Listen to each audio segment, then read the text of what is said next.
Before I start, can I just introduce my esteemed colleagues? Firstly, Sian Wells, my colleague from Marketing Communications, who will support today's session. Hi, Sian. And Ellen, could you introduce yourself, please, as well?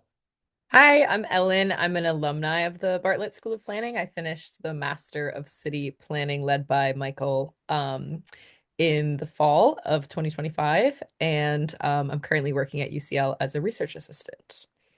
Nice to see you again, Ellen. Nice to see you. Okay, so as I say, good morning.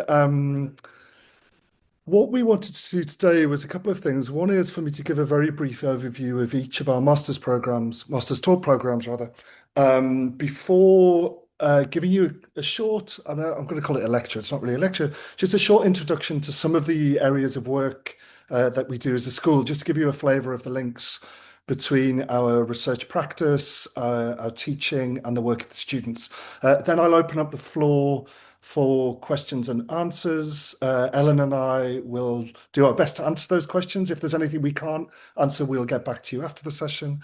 The session is recorded, so please be aware of that. And also, questions can be dropped into the Q&A function. You should be able to see the chat, but you can't use the chat, if that makes any sense to you. Okay, let's start. So the Bartlett School of Planning. Well, we're one of the oldest and most respected schools of planning in the world, and as of yesterday, confirmed that we're number one for architecture in the built environment for the fourth year running at the world level, which is very exciting. We also remain number one in the UK for the 12th year in a row. And I think, I've been at UCL for nearly 11 years now, came as a practitioner academic. And one of the things that I love about working at the Bartlett School of Planning is the link between academic excellence, the vibrancy of living in London, and the diverse opportunities that we as academics and our students have, given that situation. UCL's globally recognized leader in research and teaching. We've got a very strong reputation across various disciplines in urban planning. Many of you will be familiar with planning, but some not. And the idea of planning is quite broad. So what I'll do is I'll describe some of our programs to you and some of the work to give you a sense of that breadth. You hopefully will join us later this year on our bicentenary, so our 200th year anniversary this year. UCL having been set up as the first university in this country that allowed people of different faiths to join, and the second university in the country to allow women to study. And I tell you that because the UCL and the Bartlett School of Planning has this strong engagement with ideas of progressiveness and pioneering subject areas, again, which I'll cover in a moment for you. Okay, let's move on. What I wanted to do very briefly now is just tell you a little bit about each program. And actually, one of the things that I wanted to do whilst I take you through each of these programs, I'll mention the name of the program director for each program, and something I always advise prospective students to do as they decide which program, decide whether they want to come and take the offer when they arrive, is to actually do a bit of research about the people who you'll be working with. So, Sean, I think if you could drop the link into the staff web pages, that would be great. I think the links of my own one, which will give you a sense of what I do, and I'll tell you a bit about my own practice in a minute. But I think it's really helpful to go and look at what your program directors are researching. What are the cutting edge themes and ideas and projects that they're working on? What are they publishing? What are they writing? What are they leading in terms of the subject area globally at the moment? That will give you a really strong idea about the types of projects and work that you'll do in each program. So, okay, forgive me, I'm going to read this bit. I hope that's okay. So firstly, we have the Housing and City Planning Master's Programme, which is led by Dr. Iqbal Hamiduddin. Iqbal has led this programme for a few years, and it's one of the strongest and best housing programmes left in Western Europe, which is fantastic. Shelter really is one of humanity's basic needs, yet few governments have adequately addressed the development of sufficient housing that is the right type, of the right quality, and in the right locations. This Planning Masters course provides critical perspectives on the role of planning policy and practice in the development, financing, and management of housing projects. Strategies to reduce the environmental impact of housing, and also seeking to think about housing need. This is designed for urban professionals and graduates seeking to specialize in housing. Next, we have the MSc Infrastructure Planning, Appraisal and Development Masters Programme, which is led by my colleague, Dr. John Ward. It's a unique programme in Western Europe, which draws from the school's specialist academics in infrastructure planning, of which we have a few. Successful infrastructure projects have the power to deliver important services to populations while tackling global economic, environmental, social challenges. This programme is designed in collaboration with leading infrastructure practitioners to equip you with the necessary skills and knowledge to create holistic, robust, and sustainable infrastructure projects, preparing you for a successful career in infrastructure planning. Next, we have the MSc International City Planning, which is led by my colleague, Professor Sonia Abachi. This provides an international perspective on planning systems and cultures, urban theories and local practices, emphasizing comparative understanding across different national contexts. This accredited urban planning master's degree prepares you to take on career opportunities across planning, practice, policy, and consultancy. With a strong network and practical field experiences, graduates are well equipped to drive sustainable urban development globally. Moving on to our MSc International Real Estate and Planning. This is led by my colleague, Dr. Chulian Kay. The program prepares you to build your career in real estate planning and urban policy. This degree explores the relationship between the real estate market and planning systems around the world, so it has an international focus. You'll study the systems through which real estate market operates and consider market mechanisms from the perspectives of investors, developers, and occupiers of the built environment. This, again, is a unique master's which draws from an exciting intersection of these two disciplines, and one of the only ones, again, in Western Europe that seeks to do that. Moving on, we have the MSc Spatial Planning, which is led by my colleague, Professor Ben Clifford. This program equips students with the skills to address complex planning challenges and develop sustainable, resilient communities. With a focus on strategic, integrated, and inclusive planning, this urban planning degree prepares you for a successful career in the city and regional planning, policy development, and related fields. Not much more to go. The MSc Sustainable Urbanism is led by my colleague, Dr. Tse Te, and brings together urban sustainability theory, policy, and design to tackle the impact of rapid urbanization on the environment and society. So very much a kind of unique combination of those three things. Our MSc in Transport and City Planning, again, kind of globally famous program led by my colleague, Professor Robin Hickman. This blends cross-disciplinary insights on transport and urban planning. Again, this really interesting idea of transdisciplinary and interdisciplinary work. You'll engage with global debates and innovative strategies, addressing the transition to sustainable urban mobility, seeking to understand how transport can support the sustainable city. Three more. The MSc Urban Design and City Planning is led by my colleague, Professor Pablo Sendra, and equips you with a multidisciplinary skill set crucial for careers in urban design, city planning, and related fields. You'll learn to use urban design as a creative planning tool, understanding the interplay between urban design and city planning. The penultimate program I'll mention is our MSc in Urban Regeneration, again, a global leader in the field led by Professor Fangzhu Zhang. This program seeks to address the challenge of urban decline, and the planned recovery of our neighborhoods and cities. The Masters prepares you for a career leading urban regeneration efforts in neighborhoods, towns, and cities globally. And then finally, we have the M-Plan City Planning. So all of the programs I've mentioned up to this point are available full-time. The full-time route being 1 year and the part-time route being 2 years. The final program, the M-Plan City Planning, of which Ellen is a graduate, is a 2-year full-time program. There's no part-time option, and is the only 2-year planning program at master's level in the UK and Ireland. This is now led by, I led the program until September last year, but it's now led by my esteemed colleague, Dr. Juliana Martins, and it's unique, not only that it's a 2-year program, but it's designed to provide you with a solid foundation to build your career in planning, be that in research, policy, or practice. This program encourages students to think independently and critically about city and regional planning challenges. And not only is there a longer dissertation attached to this program, you also get the opportunity to either take a placement in city planning in practice or in academia, actually, or to study abroad in your final term. I'm sure if there's any questions there, Ellen and I can answer. I've just seen the Kaveris come into the meeting. Hello, Kaveri. Um, Hello. hello. Would you like to just say a couple of words about yourself just before I continue the lecture? Hello. Nice to see you. Absolutely. Lovely to see you all today.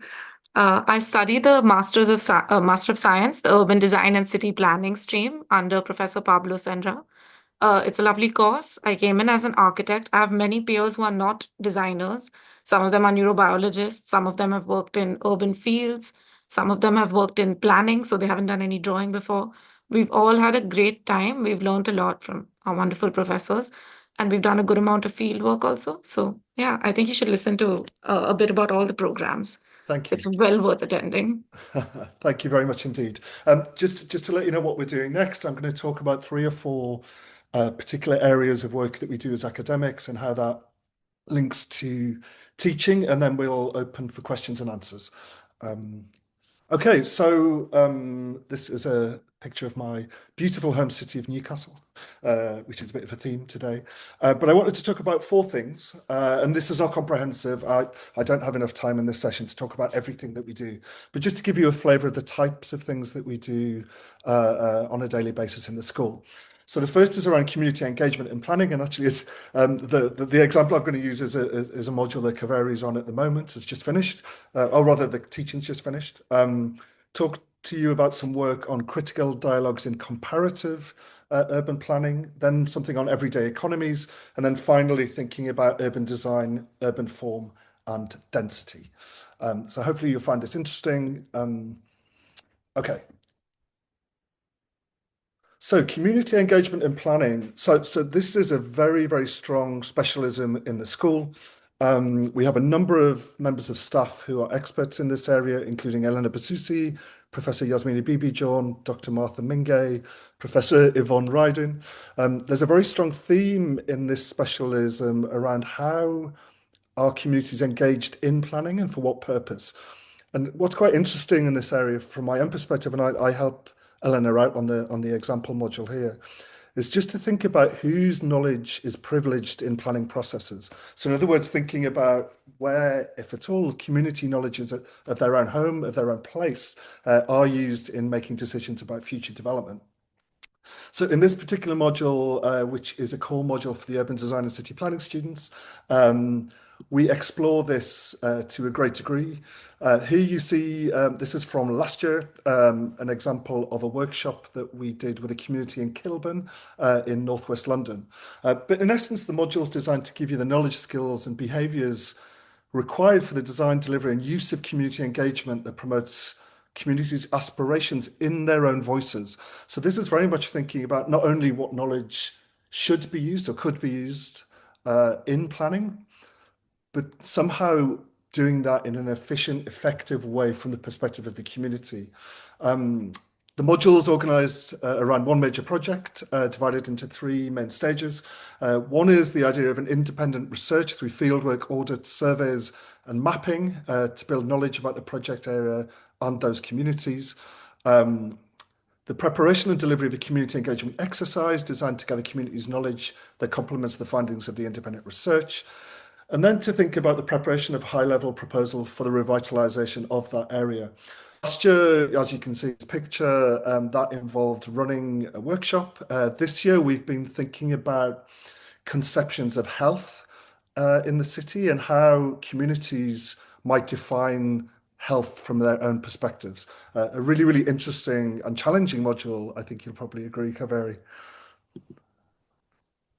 Okay. The second area I wanted to talk about is this idea of critical dialogues in comparative urbanism.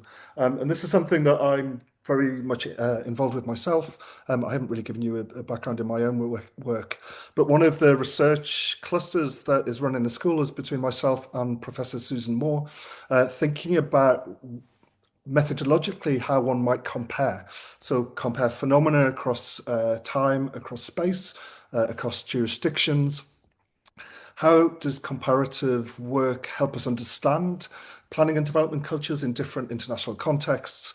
And kind of, I suppose, to think about best practice. So, how can that kind of comparative work help us think about best planning practice? And the example I give here, you can see this book on the left here. Just as an aside, UCL Press is obviously our own publishers. They are an open access publisher. Sean, I didn't ask you to, I don't know if I could ask you to drop the UCL Press website into the chat, but all of UCL Press's publications are open access and free, which probably gives you a sense of the kind of progressiveness of the university and access to knowledge. Anyway, in essence, this book was the genesis, it's a few years old now, of an initial collaboration between UCL and the University of Toronto. We have a strategic relationship between the two universities, but specifically the Bartlett School of Planning and the School of Geography and the Centre for Cities at the U of T have been working now for probably about 9 years on various projects. This was the first major output of that collaboration, but thinking about comparative urban planning work between Toronto and London. So oh, sorry, there's a link there. So in essence, that book, it's really worthwhile having a look into it. Many of us contributed to that book in teams of academics across both institutions. That project has now morphed, as these things do, into a 7-year Research Canada funded project, $3 million, looking at critical dialogues of the post-COVID city. So there's a really interesting idea of dialogue between academics, between cities, between communities and people. So that piece of work is extending our partnership work. As it happens, myself and Professor Susan Moore are key members of that team, and we're international advisors to the project. And I guess the important thing to say here, I mean, you can see here on the left-hand side some editorial that we did between colleagues at both institutions. Actually, one of those members of staff is now at the University of Cambridge, Stefania Fiorentino. But you can see here this website, which gives you an idea of the kind of projects that wider project is delivering. And I suppose the key thing that I wanted to say is how these research projects, these collaborations, inform our teaching and the kind of material that you're exposed to as students in the school. Thirdly, I wanted to just briefly mention a very interesting piece of work which is led by our colleague, Dr. Jessica Firm. Jessica is our Director of Education and has done a lot of work really thinking about economic diversity in the metropolis, particularly in London, although she's done work elsewhere. But thinking about this idea that perhaps intentionally or unintentionally, a lot of economic diversity has been planned out of inner London. The example that we always use is this idea of light industry, which provides employment, which is often linked to communities spatially. So she's done a lot of work with colleagues thinking about how everyday economies can be protected through planning. So thinking about how you might retain or maintain that diversity of employment. Jessica runs a module called Planning Practices, where she, in essence, gets practitioners to come in to talk about these challenges, how one might retain and maintain economic diversity. And you can see there's some examples of publications that she's been involved with. I chose those specifically to also demonstrate some of the collaborations that we have. On the left, you can see that Jessica has published with Sonia Freire-Trigo, who is one of our colleagues in the Bartlett School of Planning, and then Professor Niamh Morcherry, who actually is a visiting professor from University College Dublin in Ireland. And then on the right, you can see some work with Dimitrios and Sam. Dimitrios is now at the University of Cambridge, and Sam works in the Bartlett School of Architecture. Just to give you a sense of the kind of landscape of how we work, it's both across universities, across countries, on a regular basis. And then finally, something that would be familiar to Ellen. I'm not sure if you're in that picture, Ellen. No. Which is thinking about urban design, urban form and density. This is a subject which I personally do a lot of research and writing on. And the example here is a studio that I run for the M-Plan city planning students in their first year, so the first of the 2 years. And it's one of 2 studio modules, the other run by Professor Sonia Abachi. And in essence, in this module, well, traditionally what we've done is look at density. So how might one deliver density in particular locations, trying to upend some of the assumptions about what higher densities might deliver. And there's a big assumption in planning practice that by increasing density, somehow that would increase the sustainability of a place. Interesting set of challenges there. More recently, this year, actually, we've linked the idea of density to everyday economies. So actually thinking about how we could use increasing residential density to protect and even enhance economic diversity in inner London. We just finished that on Wednesday. What is it? Yes, yesterday. And our presentations are in a couple of weeks. But very much thinking, and here I show 2 pictures. This is, on the top picture is Ellen's cohort doing a seminar presentation. And then the bottom is again a picture of Newcastle, which is quite a famous medium-rise, medium-density project in Newcastle by Ashkula Architects, which won lots of awards because of its form and shape. One of the interesting things about this project, it's what 4 to 6 stories roughly, is that it's also multi-tenured. So there's private dwellings, build to rent, rent to buy, social housing, housing association. And actually the quality of the units is the same across all tenure types. So anyway, a very successful scheme, although I'm not sure about the amount of car parking. So that's just a very kind of quick whistle-stop tour of some of the things that we do. Again, just to reiterate a piece of advice, which is to start looking on our web pages at what colleagues are researching, what they're writing about, who they're working with, what are the relationships that they have with government, practice, other institutions. That's a really good way to spend a couple of hours, although forgive the pictures of us all. Just to reiterate that if you haven't applied already, you make your applications online, and Sean, if you can drop in the web pages which give advice about applying. Please do contact me directly. There's my email if there's anything you want to know about, anything to do with admissions or indeed any of the programs. I'm very happy to answer any queries at all or have a meeting. The more technical a question about the program, it's probably a good idea to speak to the program director, although in most cases I should be able to answer that. So please do reach out if you're not able to ask a question today.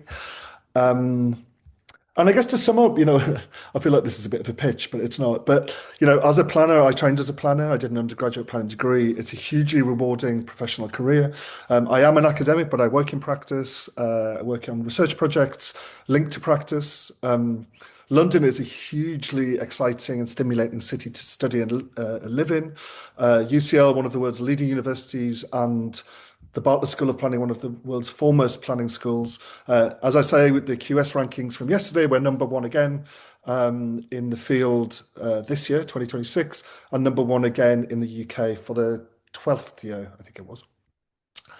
What I'd say to you is, we have a wide range of programs which are mostly multidisciplinary. They're comprehensive with an exciting range of teaching and learning methods and the delivery of solid skills. So UCL and BSP offer a leading edge academic community with top thinkers, writers, teachers, researchers, and I put on top students. And one of the things that I love about working at the Bartlett School of Planning is the quality and engagement of the students, really the best in the world.